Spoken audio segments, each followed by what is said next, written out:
നമസ്കാരം കൂട്ടുകാരെ, ഞാൻ പീറ്റർ ചോള്. വിശുദ്ധ ഗീവർഗീസയുടെ ചരിത്രത്തെപ്പറ്റി അലക്സിയോസ് മാർ യോസേബിയസ് മെത്രാപ്പോലിത്ത, കൽക്കട്ട ഭദ്രാസനം ഓർത്തഡോക്സ് സഭയിൽ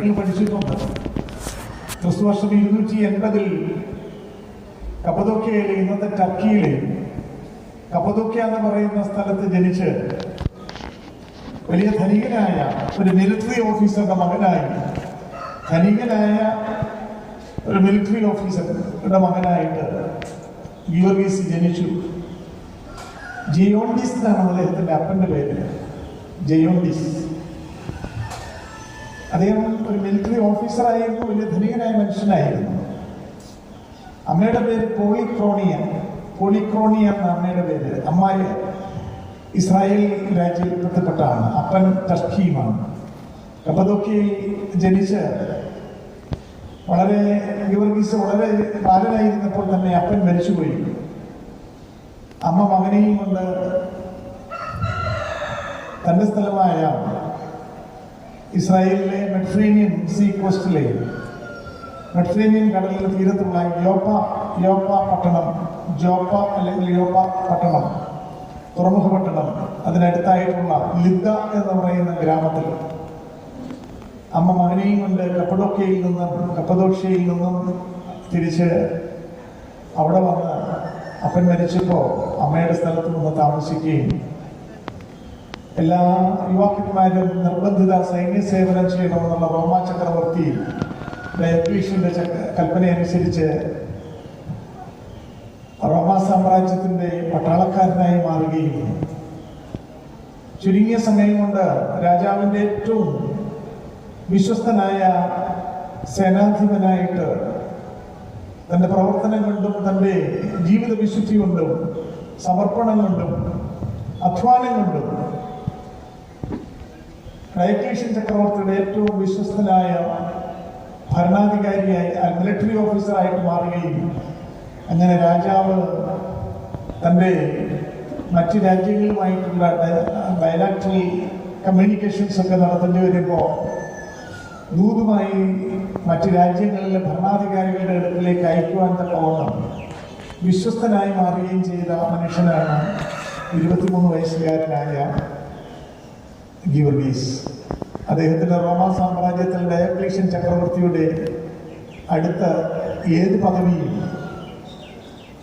ഏത് പദവിയും ലഭിക്കുമെന്നിരിക്കെ ഡയക്ലീഷ്യൻ ചക്രവർത്തി ക്രിസ്തുമതം നിരോധിച്ചുകൊണ്ടും ക്രിസ്തുമത വിശ്വാസികൾ അന്നത്തെ പേഗൻ റിലീജിയനിൽ ദേവന്മാരിൽ ആരാധന കഴിക്കുന്നവരാകണം എന്നുള്ളത് നിർബന്ധിക്കുകയും ചെയ്ത സന്ദർഭത്തിൽ അദ്ദേഹം സത്യത്തിലൊരു മതവിദ്വേഷമൊന്നും ആയിരുന്നില്ല.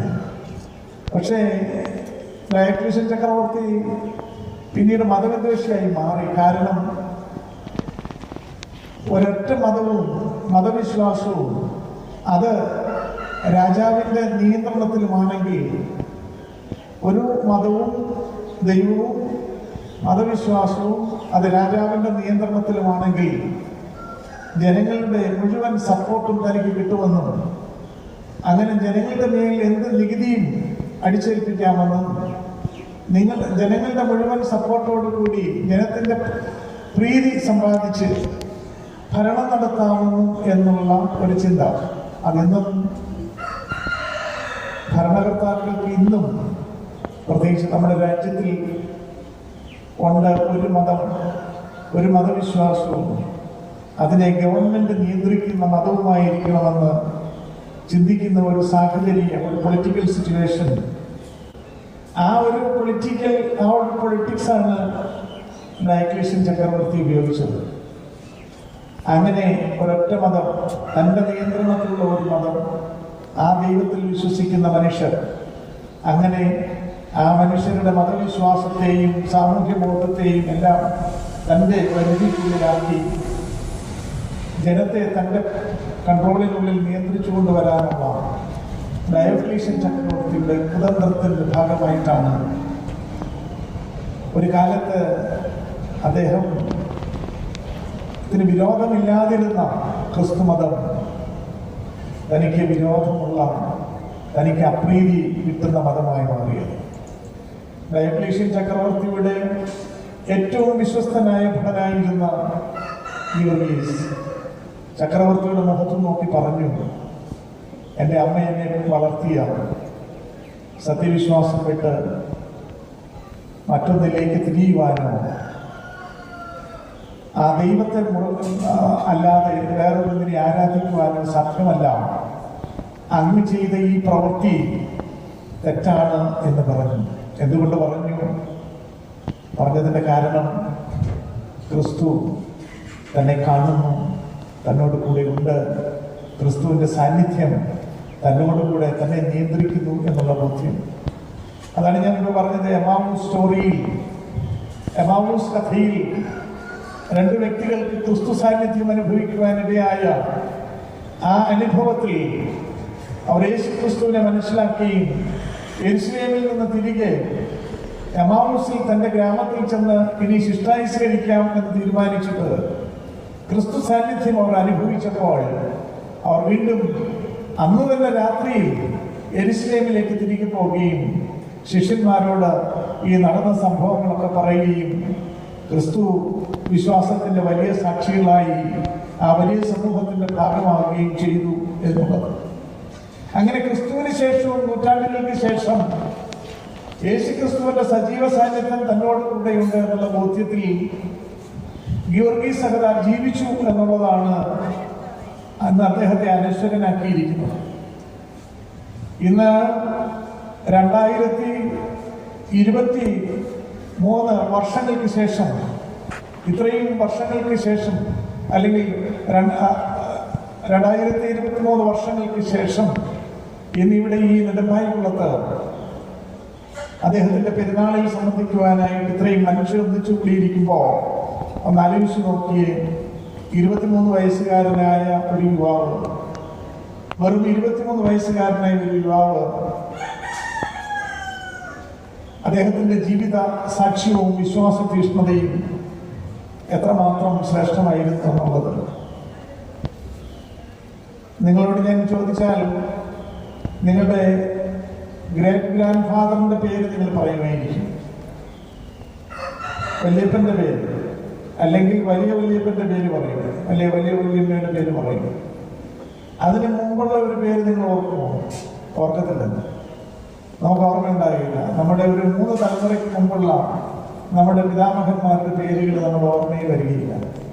അത് ഓർക്കാതിരിക്കാൻ വേണ്ടിയാണ് പൂർവികരുടെ പേരുകൾ, വല്യപ്പന്റെ പേര് കൊച്ചുമക്കൾക്കിട്ട് ഇങ്ങനെ ചങ്ങലകളായി ആ പേര് തന്നെ നിലനിർത്തണമെന്ന് സഭാ പാരമ്പര്യത്തിലുണ്ടായത്. പക്ഷെ പിൽക്കാലത്ത് നമ്മളിങ്ങനെ മിജുവും സുബിനും വിജിയും ഇങ്ങനെയൊക്കെയുള്ള പേരുകളിട്ട് പഴയ പേരുകൾ പോലും വിസ്മരിച്ചു പോയി നമ്മുടെ പാരമ്പര്യങ്ങളിൽ. നമ്മുടെ ഒരു 2 തലമുറയ്ക്ക് മുമ്പുള്ള മനുഷ്യരുടെ പേര് പോലും വിസ്മരിച്ചു പോയിരിക്കുന്ന, അല്ലെങ്കിൽ നമ്മുടെ മനസ്സിൽ ആ പേര് പോലും ഇല്ലാതിരിക്കുന്ന ഒരു പശ്ചാത്തലത്തിൽ നിങ്ങളൊന്ന് ആലോചിച്ച് നോക്കി. എത്രയോ നൂറ്റാണ്ടുകൾക്ക്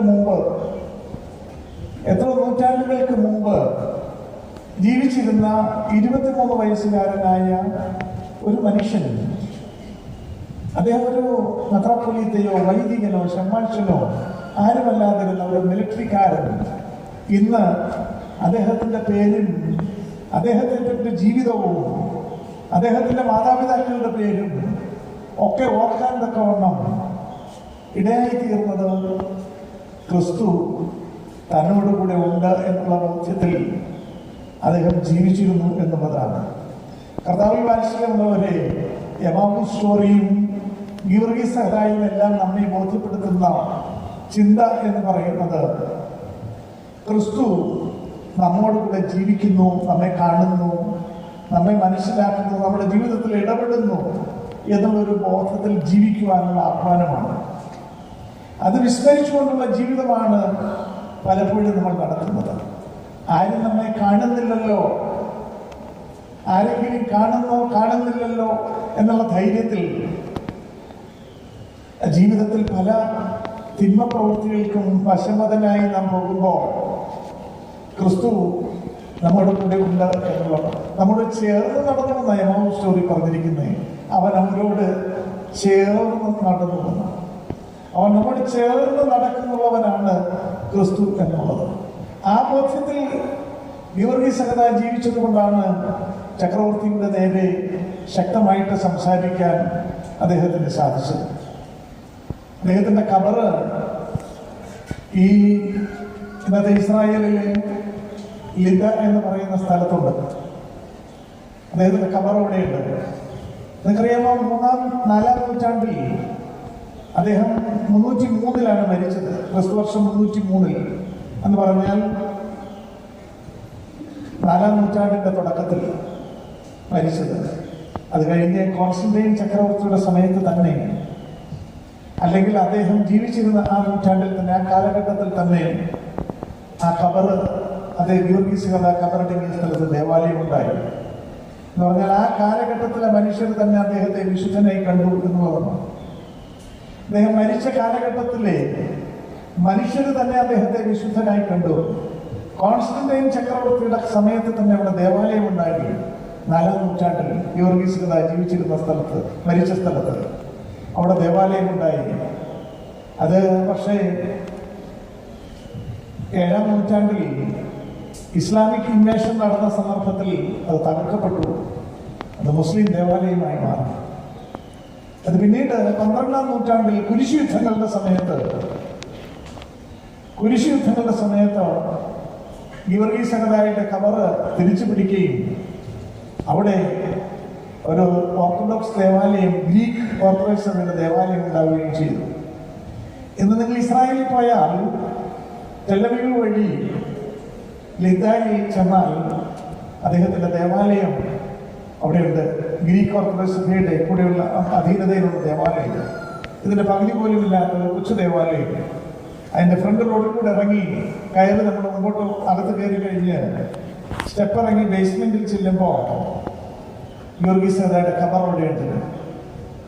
അനേകം തീർത്ഥാടകർ അവിടെ വരികയും പ്രാർത്ഥിക്കുകയും ചെയ്യുന്നു. ഞാനിത്ര പറഞ്ഞത് ഗീവർഗീസ് സഹദാ എന്നുള്ളത് ചരിത്ര പുരുഷനാണ് എന്നുള്ളതിനെ ഓർമ്മിപ്പിക്കുന്നതിന് വേണ്ടിയാണ്. ചില മനുഷ്യർക്കെങ്കിലും തോന്നലുണ്ട്, അല്ലെങ്കിൽ ചില ചരിത്രകാരന്മാരൊക്കെ പറയാറുണ്ട്, ഗീവർഗീസ് സഹദാ എങ്ങനെ പാമ്പിനെ കൊല്ലുകയും അങ്ങനെയുള്ള കഥകളൊക്കെ ചുമ്മാവുള്ള കഥകളാണ്, അതൊക്കെ വെറുതെയുള്ള കഥകളാണ്. ഇതൊന്നും വെറും കഥകളൊന്നുമാണ്. എനിക്ക് തോന്നുന്നു കഴിഞ്ഞ ഒരു പെരുന്നാളിൽ വന്നപ്പോൾ ആ കഥകളൊക്കെ ഞാൻ നിങ്ങളോട് പറഞ്ഞതായിട്ടാണ് എൻ്റെ ഓർമ്മ. അതൊന്നും കഥകളല്ല, അതൊക്കെ ചരിത്ര സംഭവങ്ങളാണ്. പക്ഷേ പിൽക്കാലത്ത് കഥകളിൽ ചില പറഞ്ഞ് ചില മാറ്റങ്ങളൊക്കെ, ചെറിയ മാറ്റങ്ങളൊക്കെ വന്നിട്ടുണ്ട് എന്നുള്ളതേ ഉള്ളൂ. പക്ഷേ ആ സംഭവങ്ങളൊക്കെ ചരിത്ര സത്യങ്ങളാണ്. ലിദയിൽ അദ്ദേഹത്തിൻ്റെ ഖബർ അവിടെയുണ്ട്. ഞാനവിടെ പോയിട്ടുണ്ട്. ഞാനവിടെ പോയി ആ കലറയും എഴുതിയിരിക്കുകയും ചെയ്തിട്ടുണ്ട്. അതിനോട് ചേർന്ന മുസ്ലിം ദേവാലയമാണ്.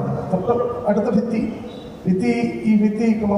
ബ്ലോക്ക് ചെയ്യുന്നപ്പുറത്ത് മുസ്ലിം ദേവാലയമാണ്. ഈ ഗീവർഗീസ് സഹദായുടെ ഖബർ നിൽക്കുന്ന സ്ഥലം അവിടെ നമുക്ക് ദേവാലയമായിട്ട്, ഗ്രീക്ക് ഓർത്തഡോക്സ് സഭയുടെ ദേവാലയമായിട്ട് നമുക്ക് കാണുവാൻ തോന്നാൻ സാധിക്കും.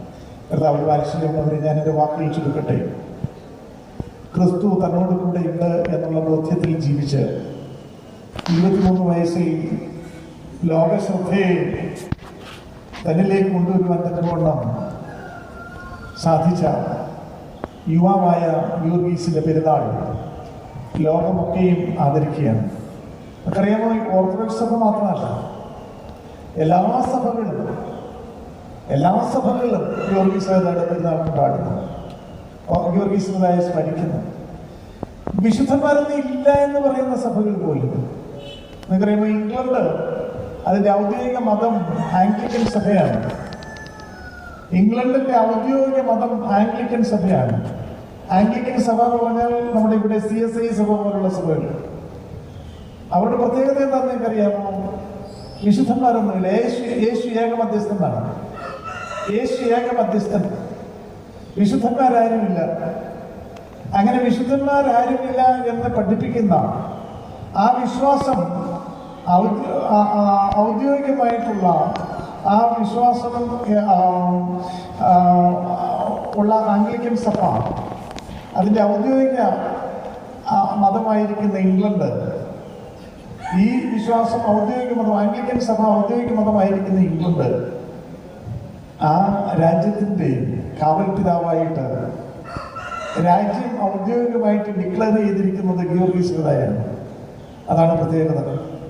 മറ്റു വിശുദ്ധന്മാർക്കൊന്നുമില്ലാത്ത സ്ഥാനം, സഭയിലൊരു പുരോഹിതനോ ഒരു പുരോഹിത സ്ഥാനിയോ ഒന്നുമല്ലാതിരുന്ന ഒരു കേവലം 23 വയസ്സുള്ള ഒരു യുവാവിനെ ലോകമൊക്കെയുമുള്ള വിശ്വാസികൾ മറ്റു വിശുദ്ധന്മാർക്കൊന്നും ഇല്ലാത്ത തരത്തിലുള്ള സ്ഥാനം നൽകി ആദരിക്കുമ്പോൾ ആ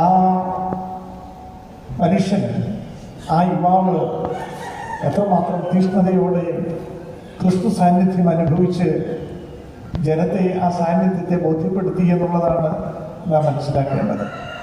ഞാൻ വാക്കുകളെ ചുരുക്കട്ടെ. പരിശുദ്ധനായ ഗീവർഗീസ് ഹൃദായുടെ പെരുന്നാൾ ഈ ദിവസങ്ങളിൽ നടക്കുമ്പോൾ ഈ പെരുന്നാൾ ചടങ്ങുകൾക്ക് എൻ്റെ എല്ലാ പ്രാർത്ഥനകളും ആശംസകളും ഞാൻ നേരുന്നു. ഈ ഇടവകയും ഈ ദേശവും ഒന്നിച്ച് ഈ പെരുന്നാൾ ശ്രേഷ്ഠമായി സഭയുടെ വിശ്വാസ പാരമ്പര്യങ്ങൾക്ക് അനുസൃതമായി നടത്തി ആ വിശുദ്ധന്റെ അനുഗ്രഹങ്ങൾ മൂലം ഈ ദേശവും ഇവിടെയുള്ള ജനങ്ങളും ഇടവകയും ഒക്കെ കൃപ പ്രാപിക്കുവാൻ തക്കവണ്ണം ഇടയാകട്ടെ എന്ന് പ്രാർത്ഥിച്ചുകൊണ്ടും ആശംസിച്ചുകൊണ്ടും ഞാൻ എൻ്റെ വാക്കുകൾ ചുരുക്കുന്നു. ദൈവം നമ്മെ എല്ലാവരെയും വാഴ്ത്തി അനുഗ്രഹിക്കുവാനാകട്ടെ.